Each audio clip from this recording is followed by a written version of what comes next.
Welcome to Booze on the Rocks. My name's David Edwards and it's great to have you here today. We're going to make the Calimocho. Now this is an interesting Spanish cocktail that's been around since the 1970s. In fact, as legend has it, and I'm going to air quote that, apparently there was a festival happening in 1972 at the old port of El Gordo. And at that time, they brought in 2,000 liters of red wine for this festival. Turns out the wine was absolute and utter crap. And because they were afraid that they were going to lose a crap ton of money, they needed to cut the wine with something to make it taste good. In comes the handy bottle of Coca-Cola. You know, it's got lots of sweeteners and lots of other flavors in there. And apparently this cocktail became a hit. In fact, it's moved out of the Basque region of Spain to be very, very popular in Spain. And it's known throughout the world. Maybe not as popular, but it's an interesting set of flavors I would never have dared try.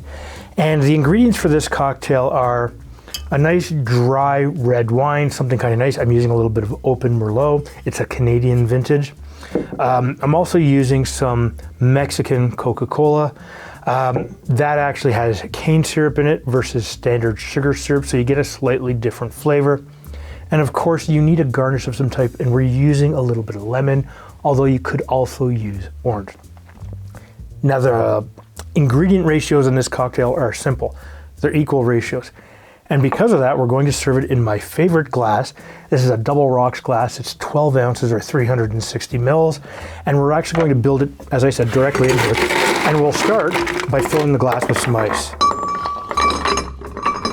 Now, one of the things I've seen about the ratios of this cocktail are that some people will say, do this in a pitcher, that way it all mixes together really easily. And some people will just, make it directly into the glass like we're going to here.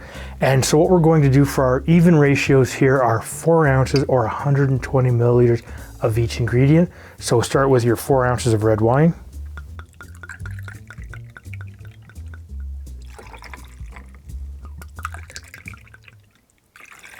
Your next ingredient, of course, is your Coca-Cola. And I said I'm using a Mexican Coke. Would you use just a regular Coke if you're from North America? Or would you use something that might be flavored? I'm kind of curious how you would change this. I know there's a few other variations of this cocktail, so let me know what you think. So what you want to do is add in the same amount of 4 ounces or 120 milliliters. Now, what we are going to do, just to make sure we get a good mix here, is we're going to give this just a light mix. We just want to incorporate everything. And now we are going to garnish this with a wedge of whichever citrus fruit you decide. And I'm going to, of course, cut that in completely the wrong way, just because I like my wedges to be odd-shaped. And here we have a Calimocho. Visually, it's kind of a dark red. I'm going to call this sort of a 6 out of 10 because there's really not much to really make it stand out.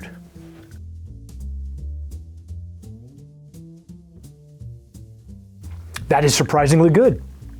It really is. You sort of get the Coke, but it's not overpowering. You get the red wine, it's not overpowering. So the red wine flavors are there just on top of the Coke. And it is surprisingly easy to drink. I mean, surprisingly easy to drink.